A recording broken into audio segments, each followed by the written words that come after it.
This is Jack, and we're here to discuss Marvel 2-in-1 27, The Thing versus Deathlock. This is on our 4th of July sort of show because it has political intrigue and the inauguration of a president. In this case, Jimmy Carter. We start with the boss. Hello. And Shades. Hello. It's written by Marv Wolfman. It's drawn by Ron Wilson. That's a team that we haven't had yet.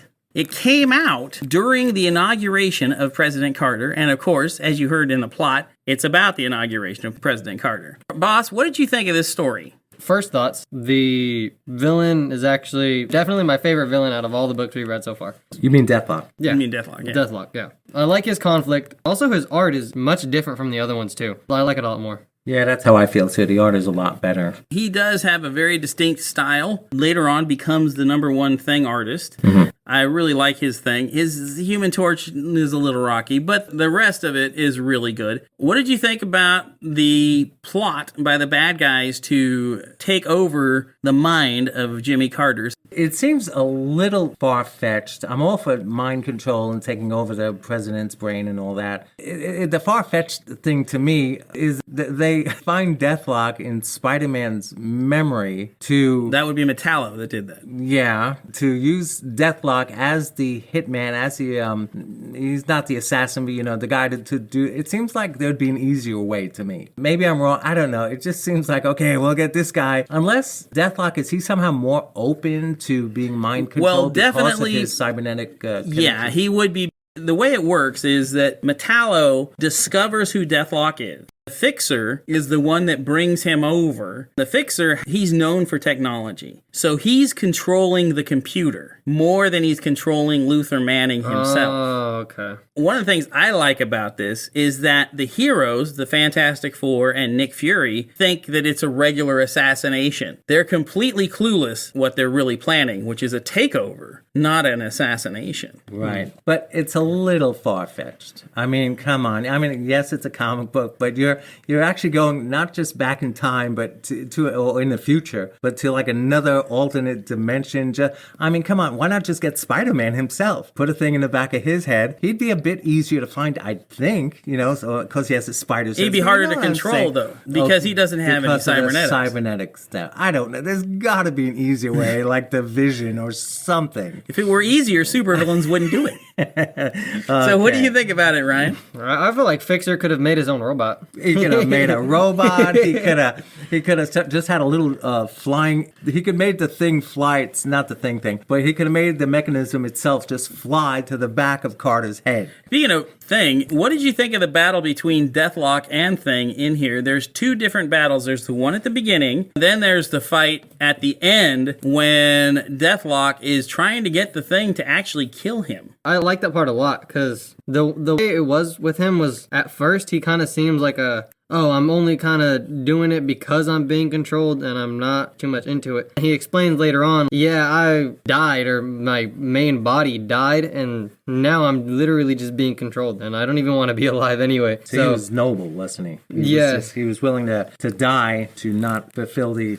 evil machinations. Well, once he was foiled, which is what he wanted in the first place, once he was foiled, he was egging Thing on because he wants to die, period. Yeah. And he knew that Ben had the power to do it. But of course, Thing doesn't kill. He doesn't know that. Once Thing realized what's going on, he would have stopped. I mean, he only swung on him because he had to. Yeah. Sue ends up ending the problem by putting Deathlock in a force bubble. Are you saying that Deathlock always wants to die? At least in this story, he does. And in general, he probably does. Because he's in torment. Because he's in torment. He's the RoboCop of the 19... and usually he is not up against people that can actually do it to him. And I like the fact that he struggled against Sue's force field, just desperate to get Ben to kill him. Ah, that's cool. The battles in here were some of my favorite part. And of course, Reed calling in the Impossible Man to save the day. First off, Ryan, have you ever seen the Impossible Man before? No, I thought he was like I thought he was just the Martian Man. I'm not gonna lie. I thought they brought Martian Man over. Yeah, from DC. Yeah. The Martian Man. He definitely looks like the Martian Manhunter with a much pointier head. Yeah. What about you, Shades? I know you've seen Impy before. Yeah, it's almost cheating, I think, to have the Impossible Man just do things. It's not wrong. It's just a little convenient. Let's say the Hulk had to fight the Thing, and so let's say Yeah, but it was a great surprise because you would have thought that he's going to call in. It just seems a little. And I feel like Reed is smart enough. Like he definitely is smart enough to at least put something together to be like maybe we should have a dummy in place of the president. Something. But I mean, it seems like you could use the Impossible Man for pretty much anything. Next time they fight Dr. Doom. Yeah, but the have difference the with Impossible that, Man do that. Or next time they fight whoever, bring the Impossible Man to it just seems a little too. But the difference is that the Impossible Man comes with a price. Yes. Now Ryan doesn't know this. His personality. Yeah, it's like one of those really annoying people that you see all the time. Yes. Now, I don't have that in my life, so I wouldn't know. Yes, it's a mystery. We don't know who that. It must be terrible to deal with a person like that every day. So Reed wouldn't call him on a regular basis unless it was something extreme like this, because he doesn't want to have to deal with him afterwards. And they're not the Fantastic Five, he says. So. Yeah, that's true. But the Impossible Man is such a fruitcake that he could have made Carter with antler horns or something just to be mischievous. He definitely could have, and that would have been funny. And that would have been funny, like he did, and you know what I'm referring to, when he was Ben Grimm's hat. When he was Ben's hat. Awesome episode. And we will review that later on. Sure, we will. But that was great. That was one of Impy's greatest. So, what did you think of the Impossible Man in this, Ryan? For his brief appearance, he's interesting. All you see enough. is his face. I mean, all you really see is his face. Yeah, there's a lot more to him. But it definitely threw me off when I was looking at the pictures. I was like, "What did they actually get the president with the thing, or like what's happening?" And I realized, like, okay, no, he's actually part of them. Or he could be a happy Skrull. He could be a happy Skrull. Exactly. Good thing we've got this happy Skrull, helping us save the president. Ryan, this is your first experience with Deathlock. Mm-hmm. In here, he totally has the struggle. It's all the way through it. He's not just struggling against computer on his own like he does in his regular comic.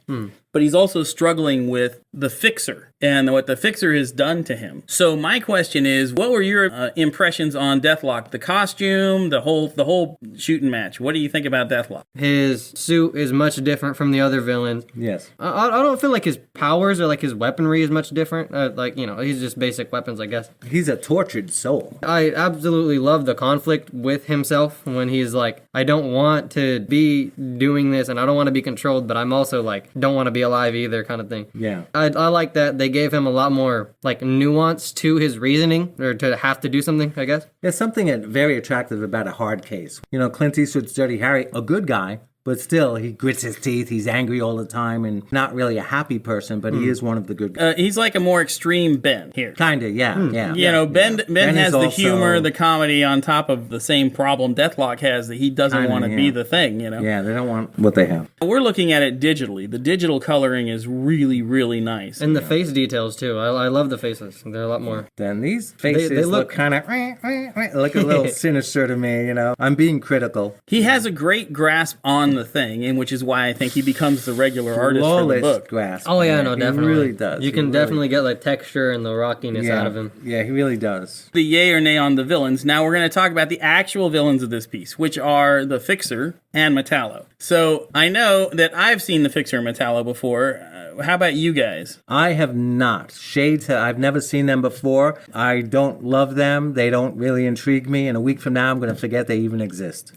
So we have a big nay from Shades. What about you, Ryan? Yeah, I'm not sure about them. Okay, so I think Fixer is the one that is controlling him, right? He controls him? Correct. Okay, so I think I'll give Fixer a bit more credit. I do like that, he has that kind of power. And also, it's just, you said he has a lot more gimmicks as well. So I'm looking I can't wait to see what he can do else, or what else he can do. Fixer has a long history later. Metallo, not as much. Metallo is mainly a S.H.I.E.L.D. villain. He became an X-Men villain. You'll see him a couple times in Spider-Man. The Fixer is part of the Thunderbolts. The Fixer is an Avengers villain, the Fixer takes on pretty much anybody in the Marvel Universe because the Fixer can build almost anything. And his name is Norbert, so I love that. Does he ever work with Doctor Doom? He would work for Dr. Doom. Doom would not allow him to work with him. I was going to say, like, have they worked But together? Norbert would work for Dr. Doom. I've not seen it, but he definitely would because he's that kind of guy. If you're going to pay him enough, he's going to do it. Oh. I really like the Fixer. For me, both of them are a yay. As far as Metallo goes,